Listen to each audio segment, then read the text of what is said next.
Bonjour, je suis Didier Mazier et comme promis, nous allons continuer notre exploration du design responsive ou réactif ou adaptatif et on attend que vous trouviez un nom plus approprié. Alors, j'ai travaillé à partir du GridPack sur gridpack.com, je vous renvoie au tutoriel précédent et j'ai réalisé une maquette qui a un header, donc rien n'est nouveau. Ensuite, j'ai positionné ce qu'on appelle un hero, c'est-à-dire en fait une information principale. Ensuite, j'ai positionné trois argumentaires. Argumentaire 1 et puis deux argumentaires que j'ai appelés argumentaire 2. Et vous constatez ici que dans la mise en page, on commence par un container principal, la page, ensuite une rangée. Dans cette rangée, on va mettre le header. Ensuite, une deuxième rangée dans laquelle on va mettre notre hero et une troisième rangée dans laquelle on va mettre nos trois éléments. Alors, la particularité de ces trois éléments, c'est que je souhaite, lorsque je resserre le document, qu'à un moment donné, l'argumentaire numéro 1, qui est plus important que le 2, que les argumentaires numéro 2, voilà, passe ici au-dessus. Et que je me retrouve avec les deux argumentaires ici. Et puis, ma foi, après, quand on serrera un petit peu plus, il y a un moment donné où on retrouvera tous les argumentaires les uns sous les autres. Donc c'est la raison pour laquelle ici j'ai fait deux styles différents pour argu1 et argu2. Alors au niveau de la CSS, comment ça se passe? Au niveau de la page, j'ai déterminé des marges à 0, une largeur à 95%. J'ai fixé une largeur maximale à 1200 pixels parce que je ne veux pas quelque chose de totalement liquide dans le cas où c'est vu sur un grand écran. Ensuite, ça c'est ce qui a été fabriqué par GridPack. Et puis j'ai prévu trois zones. Une première zone de 0 à 319 pixels. Et donc là, il n'y a pas de problème que ça soit le header, que ça soit le hero, que ça soit l'argu1 ou l'argu2, ils font tous 100%, ils sont les uns sous les autres. Alors pour l'instant, on a fixé la hauteur à 200 pixels, mais on pourrait mettre 300 ou 100 ou ce qu'on veut. Ensuite, nous avons une deuxième partie, deuxième zone, entre 320 pixels et 720 pixels pour les tablettes. Et là, j'ai demandé à ce que sur 50%, on ait argu2 et que argu1, lui, sera sur 100%. Et c'est ce qui nous permet d'avoir l'argu1 qui va être sur une seule colonne et qui va bloquer, et argu2, les deux autres argumentaires, eux, vont descendre en dessous. Voilà. Et puis ensuite, on a la valeur entre 720 et 959 pixels, et puis après de 959 à l'infini. On peut constater que Dreamweaver est quand même pas mal foutu, parce que en direct, vous pouvez vérifier ce que ça donne dans des tablettes ou un écran. On peut également le vérifier, alors on l'a déjà fait dans Firefox. Et dans Firefox, il suffit de resserrer la fenêtre et puis de voir ce qui se passe. Mais on peut également travailler avec Chrome, et j'attire votre attention sur un outil qui va vous faciliter la vie, qui s'appelle Responsive Design, Web Design 1.0, que vous devez activer. Et si vous travaillez en local, autorisez les modes navigation privée et l'accès aux URL de fichiers. Et lorsque vous allez vérifier ce que vous avez fait, c'est-à-dire que ici vous allez demander à voir ça dans Chrome, vous allez ici faire un clic droit et lancer le Responsive Design Test. Et alors là, l'intérêt, c'est que vous allez pouvoir visualiser dans des fenêtres et éventuellement même vous amuser à voir ce que ça donne avec un clavier. Donc ça permet d'avoir une vision beaucoup plus précise de son travail. Alors il faut quand même préciser que les gens qui ont fabriqué ce système avec GridPack ont quand même bidouillé d'une certaine manière. C'est-à-dire que pour obtenir les systèmes de marge, ils ont joué sur des marges négatives sur lesquelles ils ont compensé avec des bordures, etc. Donc quelque part, quand vous allez fabriquer un header, un hero, un argu, etc., ce ne sont que des zones. Ne les considérez pas comme étant des éléments à part entière que vous pourriez styler. Si vous essayez d'obtenir des coins arrondis, par exemple sur argu1, argu2, argu3, header, etc., il va se passer des choses un peu bizarres.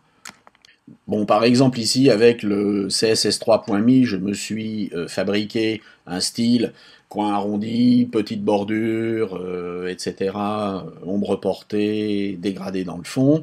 J'obtiens le code, je sélectionne ce code, je copie ce code. Après avoir recollé le code dans une classe argu1, soit au niveau de la totalité, soit après élément par élément, ben on s'aperçoit que ça ne fonctionne pas. C'est-à-dire que si je vais dans Firefox, vous voyez que mon nombre porté, ça marche assez bien ici, mais à gauche, nous ne l'avons pas, du fait de ces marges négatives, puisque en fait notre colonne est décalée avec une marge négative. Donc il faudra se servir de ce que Gridpack a défini comme étant des zones. Et à l'intérieur de ces zones, vous pourrez mettre ce que vous voulez. Par exemple ici, j'ai une classe Toto avec une largeur de 100%, une hauteur de 100% et qui se trouve être reprendre toutes les informations qu'on a fabriquées, là ça fonctionne parfaitement bien, il est dans la colonne. Alors il faudrait que cette colonne n'ait pas de fond gris. Il faudrait également faire attention au padding à l'intérieur, mais bon, ça c'est des petits détails à régler, et là par contre ça va fonctionner parfaitement, c'est-à-dire que ici mon argu1, vous voyez, quand je resserre, il n'y a absolument aucun souci, il va suivre, et il va être positionné, quelle que soit la manière dont c'est réduit. Autre problème évident, on fait appel ici à des fonctions CSS avancées, qui ne seront pas forcément comprises par tous les navigateurs.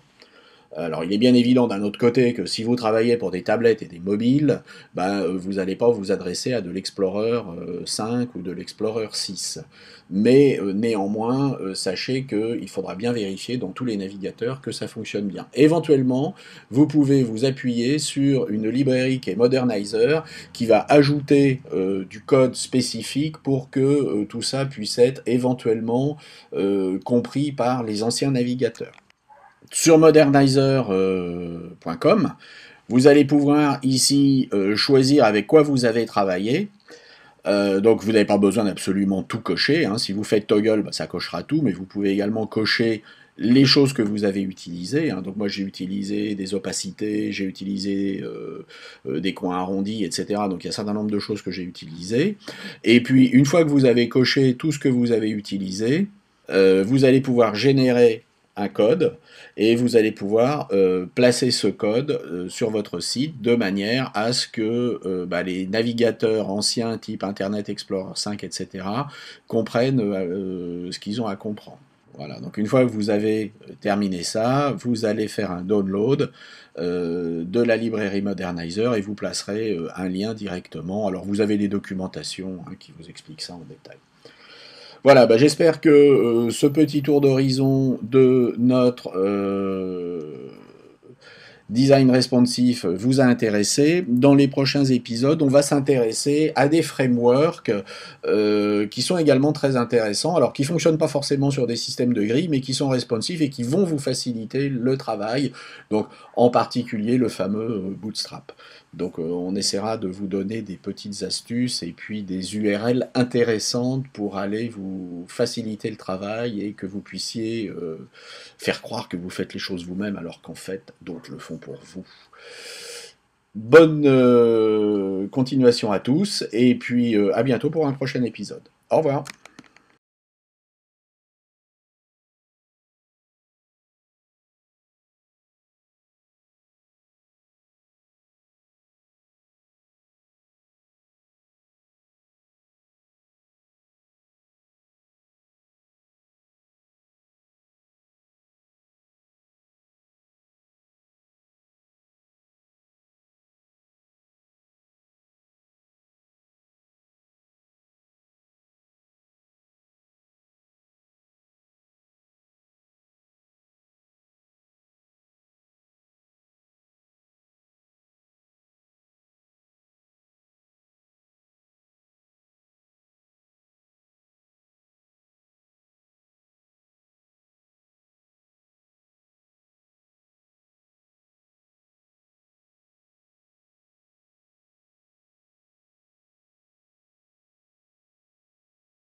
Sur modernizer.com, vous allez pouvoir ici choisir avec quoi vous avez travaillé.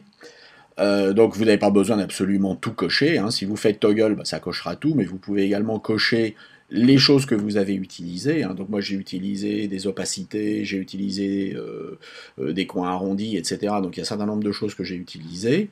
Et puis une fois que vous avez coché tout ce que vous avez utilisé, admettons qu'on coche tout, vous allez pouvoir générer un code et vous allez pouvoir placer ce code sur votre site de manière à ce que les navigateurs anciens type Internet Explorer 5, etc. comprennent ce qu'ils ont à comprendre. Hein. Alors là, la source a été complètement compactée, on peut ne pas la compacter, en cliquant ici, elle ne sera pas compactée. Voilà, donc une fois que vous avez terminé ça, vous allez faire un download de la librairie Modernizer et vous placerez un lien directement. Alors vous avez les documentations qui vous expliquent ça en détail. Voilà, j'espère que ce petit tour d'horizon de notre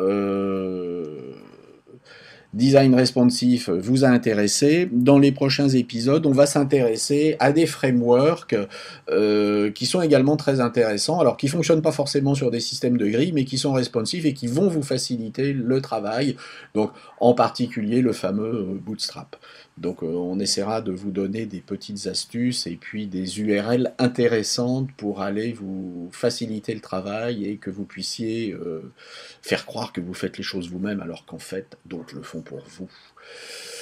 Bonne continuation à tous et puis à bientôt pour un prochain épisode. Au revoir.